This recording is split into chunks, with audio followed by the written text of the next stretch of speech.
Peter Henry Derschaw. Born on the station, yes, and followed my father around on stations. But the time used to be very slow them days, not like today. Maybe because we worked hard, sitting in the saddle all the time, and lived pretty hard. And if you didn't work there was no such thing as Centrelink or anything like that. We didn't know anything about that. So I went to Warrawar. That's when the game started. I was a real horse rider at that time, I never used to ride without spurs. I used to ride buck jumping horses and a hell of a lot of them. I was good at it. And there's a couple of blokes in there, they was as good as me. When we used to finish sheep, the 6 months, the cold 6 months of the year was on sheep. Then when the weather got hot, we had to go on the cattle side, that's on the east side of Warrawar. So all the cattle could come out of the hills, and go down onto the river flats, because we had horses to round them up with. No aeroplanes to drive them out from the hills. We used to set fire to logs, around the rock holes and things to get the cattle down into the river. We used to be waiting all the time for them. We had 300 head of coaches, they used to call it, quiet cattle. Myself, Peter Monaghan, Johnson Taylor, we was the one to bring the wild cattle in. We was the outside masters, and we had to bring them back into the coaches. And a lot of times when they're getting close to the coaches, they used to break out, break away. And a lot of the cattle used to follow that one. So we had to chase him and tip him over, cut his horns, then bring the coaches and let him go, with the straps.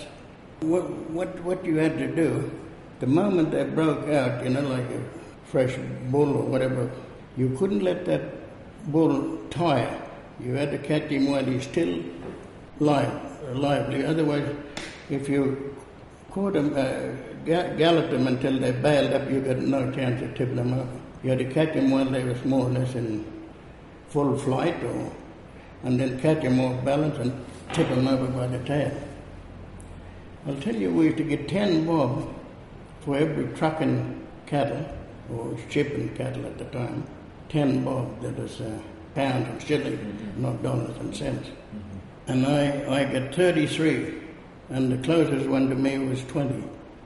So I was pretty good at the game. Well, I went there around about 58, and I left there when I turned 21. And I had my birthday on the back of a horse at a windmill named Wiley's, 1963. The things we used to ride, if there was ever a movie camera, the things we used to do, and still surviving today, no one ever know, only I do know, and the people that's still alive. We used to be, that game, as long as we could get a bridle on a horse, sometimes we used to leg rope them and put the saddle on and get up to the horse and more or less break the horse in while we're sitting on their back. No matter how silly they had to get, but we used to beat them. Mules were the worst one. You got on a mule in the morning, you couldn't get off them until you got back to the camp at night. Because if you got off them out in the paddock, you'd never get back, or you'd have to walk all the way by yourself. It was very hard, mules, to educate, sort of thing. I sort of think they had to be a fair age before you could break them in.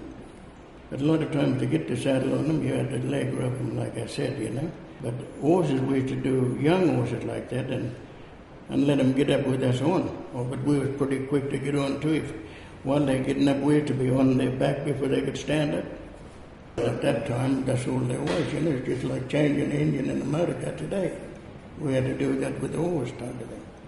Horses was just like a person with a pet dog, Knew how to feed him, when to feed him, how to brush him up, or be kind to him, that type of thing. What I used to do, there's a lot of people not good riders, And some of them Warrawar, almost all of the Warrawar horses, they used to buck a lot. And we used to get jackaroos coming up and applying for a job and get a job. But they couldn't ride these horses, so I used to end up with one for every day of the week. And a lot of people had 4, some of them only had 2. But I always had one for every day of the week because I could ride them, the rough ones, the buck jumping ones. Oh yes, I tell you, them days will never ever happen again. And if we had this sort of thing in a movie camera, we'd have made history. Well, more or less you had to get on there before they could buck. And a lot of times it was hard to get on before they, onto the saddle, before they could buck. But I had a good way that I was taught to heel like the horse and have your reins folded up the right way, and the horse's head will be more or less under your shoulder. And the knee, I never ever seen people get on a horse like this, and I was taught this. You don't put your foot in the stirrup and just swing on your leg. Put your knee into the shoulder and swing from there onto the horse. That's how you had to get on a buck jumping horse very quick. Use your knee, not just swing and swivel around on your stirrup iron. A lot of people say they're good horsemen, but I never ever seen them mount a horse the correct way, if they, well, you can do it with a quiet horse. All these type of, see, that's how we was taught to be hard like that type of thing. If I showed the person now how I was taught to get on a horse, they'd laugh at me. But those horses was very fresh and full of steam and wanted to leave the earth, sort of thing, and you had to be with them. And there was a lot of stockmen in Warragul, real top class, and they was all Aboriginals. When the white jackery used to come and see how we used to mount a horse and things like that, they used to just, it was something that they never expected to see, how quick we used to get on a horse. Well, mustering wild cattle I used to like better than sheep, because sheep was too slow. But once they got into the coaches, the wild cattle, 2 or 3 days take them to tame down, Well, I tell you, they were very slow to drive along, from camp to camp. So we had special people doing that, but we was always on the outside in case we find more wild ones and bring them in, keep bringing them into those coaches. Well, that's what we had to do to get the amount of cattle to ship out here. And sometimes we was behind time, we didn't get enough cattle, so maybe 2 of us used to jump off at once, to knock these big bulls down, just to make numbers. We used to have a cook and old Austin truck. They used to set up camp wherever new area we came into. And we used to sleep on the ground like that. We had our own swag. Eat like that out of a plate, no tables or chairs. In the mustering camps, we had a cook and we had a bloke that yardman type of thing, to keep the fire going, collect wood and help kill a bullock, for something to eat, salt it all up. Sometimes a muster's cook had a wife, Yeah, that's all I caught the tail end of the good station days that I caught without helicopter and bull buggy. It was all experience and fun, Today you just sit in a motor car and let the helicopter do all the work. Just open gates every now and then.